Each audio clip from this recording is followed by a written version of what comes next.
আসসালামু আলাইকুম ওয়া রাহমাতুল্লাহি ওয়া বারাকাতুহু। আশা করি আল্লাহর অশেষ রহমতে আপনারা সবাই ভালো আছেন। আজকে আমরা আলোচনা করব বরকত হয় না এবং নিয়ামত উঠে যায়। তাহলে চলুন কথা না বাড়িয়ে শুরু করা যাক। এক নম্বর হচ্ছে বরকত হয় না। একজন গুনাহগার যে কাজই করে অসম্পূর্ণ থেকে যায়, কোনো কাজই সম্পূর্ণ হয় না। কাজ হচ্ছে কিন্তু কাজের বিল পাচ্ছে না।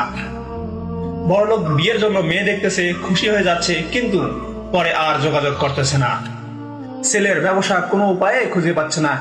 এমন মনে হচ্ছে এত মেহনতের পরেও কাজ সম্পূর্ণ হচ্ছে না। তার কারণ একটাই, মূলত বরকত শূন্যতা।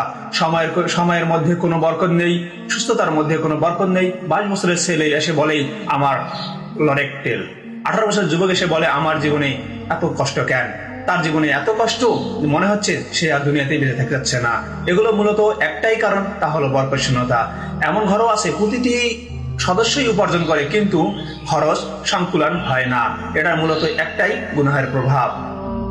2 নম্বর হচ্ছে নিয়ামত উঠে যাওয়া। অনেকে বলে থাকে একটা সময় ছিল লক্ষ লক্ষ টাকা আসতো, আর এখন লক্ষ লক্ষ টাকা চলে যাচ্ছে। মাটিতে হাত রাখলে স্বর্ণ হয়ে যেত, এখন স্বর্ণে হাত রাখলে মাটি হয়ে যায়। কেন এমন হচ্ছে? উত্তর হলো একটাই, আল্লাহর নিয়ামত দিতে পারেন, আবার সেই আল্লাহ নিয়ামত ছিনিয়েও নিতে পারেন। গুনাহের কারণে তিনি তা ছিনিয়ে নেন। পরকালে শাস্তি তো আছেই, দুনিয়াতে তিনি এই গুনাহের কারণে মানুষের উপর বিপদ আসে। এজন্য এগুলো একটাই চিকিৎসা, তা হলো তওবা করে ফিরে আসা। এটা হতেই পারে না, গুনাহ করবে আবার আল্লাহকে খুশি রাখবে, এটা কখনোই হতে পারে না। অতএব আমরা সবাই তওবা করে ফিরে আসি, আল্লাহর পথে চলি, 5 ওয়াক্ত নামাজ পড়ি, আল্লাহকে খুশি করি, মা বাবার সাথে ভালো আচরণ করি। তাহলে আমরা আল্লাহর কাছে বরকত এবং নিয়ামত পাবো ইনশাআল্লাহ। আমা তৌফিক ইল্লা বিল্লাহ। আসসালামু আলাইকুম ওয়া রাহমাতুল্লাহি ওয়া বারাকাতুহু।